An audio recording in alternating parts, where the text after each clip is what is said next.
This is a very common question which is asked again and again.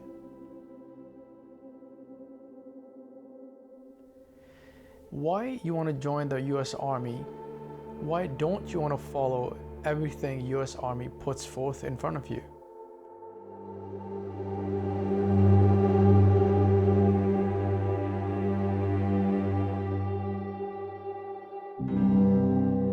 My answer to that is I would love to follow every policy, every laws and regulations made by the military. What about the laws and regulations which my faith gave me way before I joined the military? My name is Captain Tejdeep Rattan, and I am a dentist in the US Army.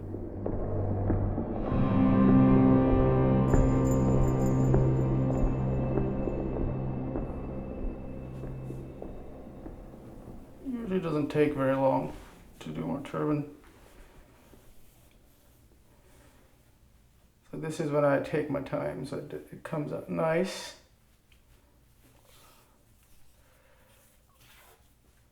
So that kind of contains my hair. I make sure it's nice and groomed or tucked in. Then I take one part of my turban and I start tying it up. But guess what? It doesn't take me more than 2 minutes to do my turban. My family, we all immigrated here in 1996, and that's when everything started for me, my life here in US. And when I joined college, I was really interested in doing different things. I wanted to join the Air Force, which is ROTC program at Wright State University. I applied first time when I was in my bachelor's degree, and that was quite a long process I went through. It was not a very pleasant one the first time, and they said you need to stick by the policies which says clearly that you cannot have facial hair and you cannot have a headgear. I took no at the time, but I didn't take no as an answer. After my bachelor's in engineering, I pursued my master's in engineering, and I went back to ROTC. I'm like, hey, I'm really interested still. They said, well, you can't do it. Eventually, I decided to become a dentist. I don't know how that happened. I went to NYU, and there came the recruiters. They said, hey, we need dentists. However, at the back of my mind, I still had a question about what's going to happen when I go for my basic training. Because there hasn't been a Sikh in the last 30 plus years who's been through the boot camp. I started looking for any other Sikhs who were in the same boat as I was, and I found out Kamaljeet Kalsi. So we were connected through a common friend, and that's when we started talking about now what. My name is Major Kamaljeet Singh Kalsi, EMS Director at a large medical system here in New Jersey. But when I deploy, I do all sorts of things for the Army. I'm a doctor, I'm a soldier, I'm whatever they need me to be. I remember one time in Afghanistan when there was a mass casualty call, and so we all run to the ER. We all get to our stations, triage the patients as they come. One of those patients was a young Marine, and his name was Joe. Yeah, he suffered some blast injuries, got him stabilized, and then as he was leaving, he sort of grabbed my hand and said, "Thank you, brother." And that got me all choked up because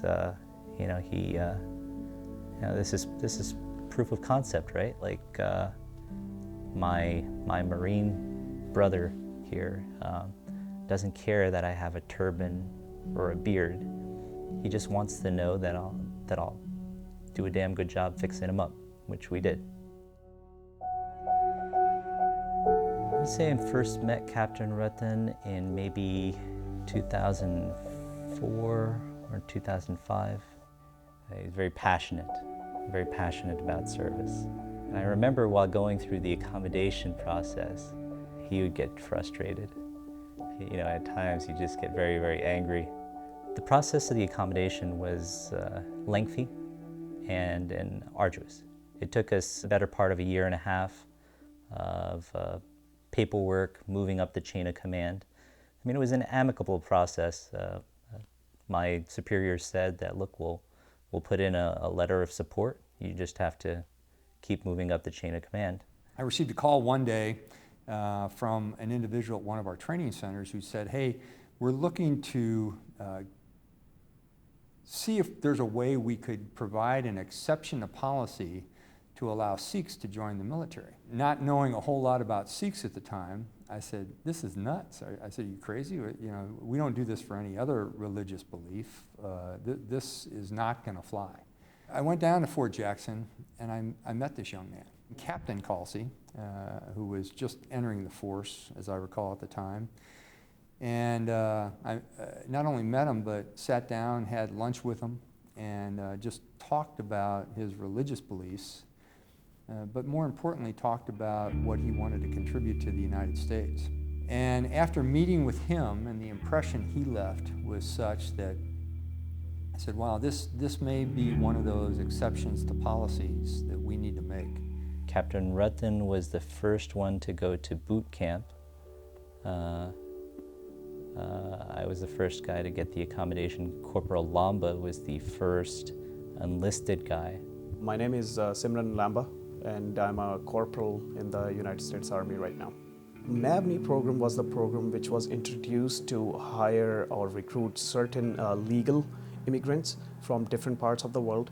While I was looking at the program, MAVNI, for the whole 2009, Sikh Coalition was always in the news because they were fighting the battle for Major Kalsi and Captain Rattan. So I always knew that Sikh Coalition would be the key to joining the military.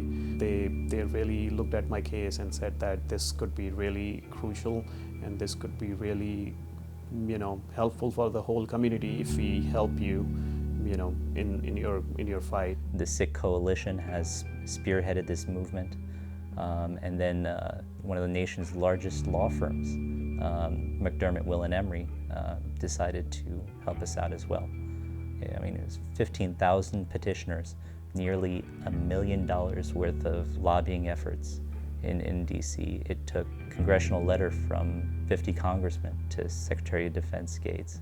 It was a very, very big effort just to get one guy in.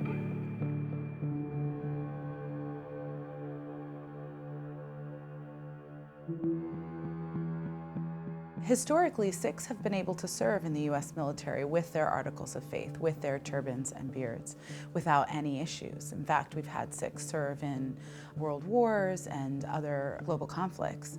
The struggle here is not unlike the one that we know the African American community went through several decades ago to integrate into the U.S. military. The same arguments against allowing practicing Sikhs to serve are interestingly similar to those that were given to why black soldiers couldn't serve. There were issues of uniformity.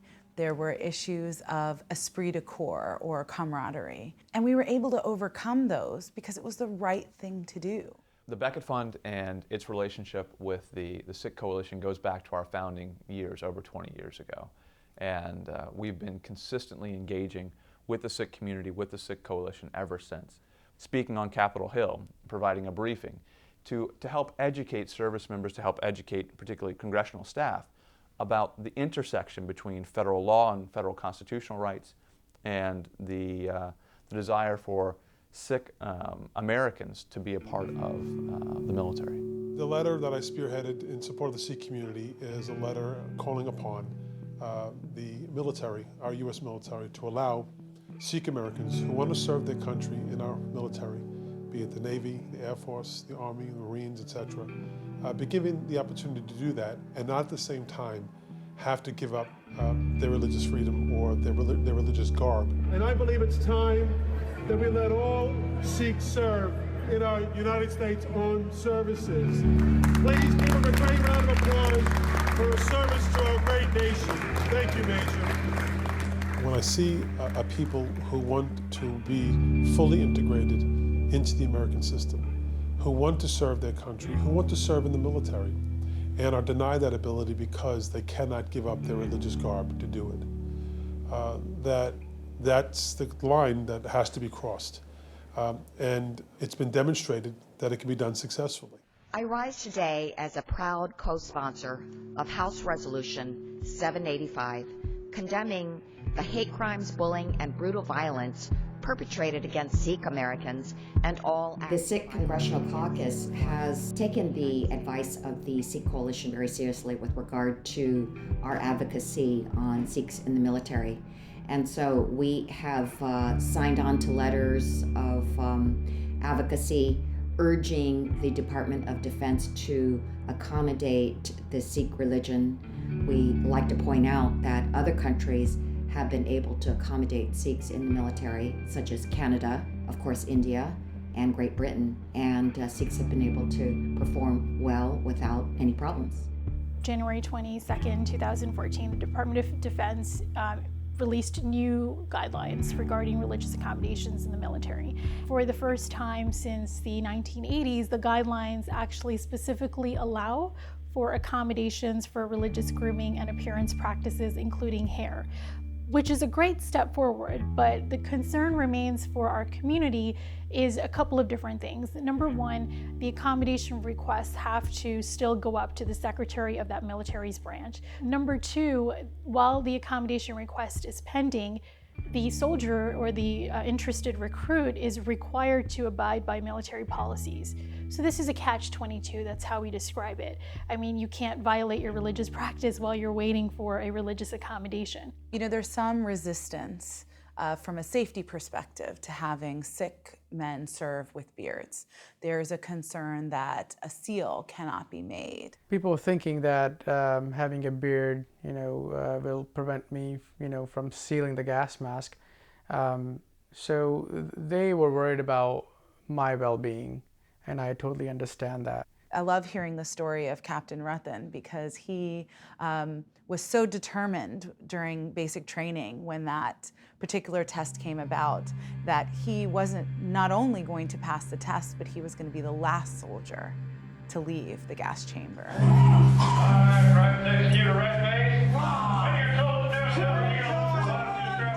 We had to go through the gas chamber. There was a gentleman who served in the Special Forces. He told me, just wet your beard a little bit, and that thing just seals very nicely.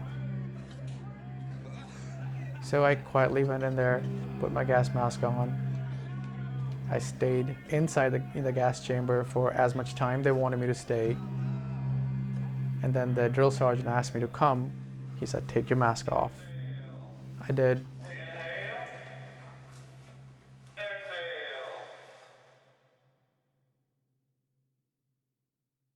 So I stayed in the chamber for longer than anybody else, and I came out and I felt so good. I said, okay, I think maybe some minds have changed. Everybody was outside, they were clapping, because they were all my friends. Okay, who goes first? Okay. What's that? That's for not winning. Okay, let's make another one. I win! You didn't win. If my little brother or my son wanted to go in, or my daughter, they should just be able to show up at the recruiting station and say, hey, I want to serve my country, and they should be presumptively included. They shouldn't have to go through, some crazy accommodation process at the end of which they may or may not be accepted. And that's sort of where we are right now. One of the really important things I think to remember here is that the Sikh service members aren't going out and demanding their rights and pounding on the table and saying, military, you have to do exactly what we want you to do. They've gone out of their way to accommodate themselves to the military mission. All they're asking is the military take the small steps necessary to accommodate its mission to them. Most recently in 2014, I was very inspired and encouraged by the Pentagon's celebration of Vaisakhi. The Pentagon, through the Chaplains Corps, worked with the 3 currently serving Sikh soldiers to host an event to celebrate a very significant Sikh holiday. And to be at that particular celebration really touched me personally because there was an intangible step forward. Major Kalsi, who was promoted to major, I was promoted from specialist to a corporal. I have got various awards. Captain Rattan has got various medals and awards. Same thing with Major Kalsi, he won a Bronze Star medal after he came back from deployment from Afghanistan. If you cut me, I bleed red, white, and blue. You know, my favorite holiday is July 4th. I get teary-eyed when I hear the national anthem. But I'm not special. Sikh Americans are all very patriotic people. You know, that's who we are. To be a good Sikh is actually to be a good American, to be a citizen who believes in liberty, who believes in the rights of others, who will defend those rights to their last breath, that enjoys diversity, that thinks that the human spirit has limitless potential and everyone should have the right to realize their full potential.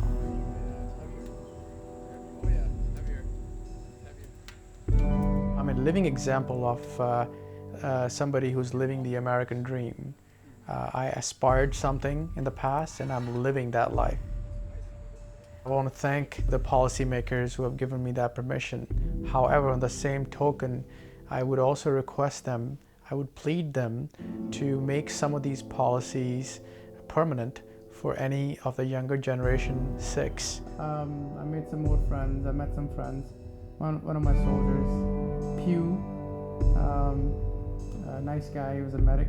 Hopefully some of these policies will be changed for the betterment of the Sikh community so they can rise and shine. They're not going to have any sort of problems, you know, serving their country and be a part of this fabric.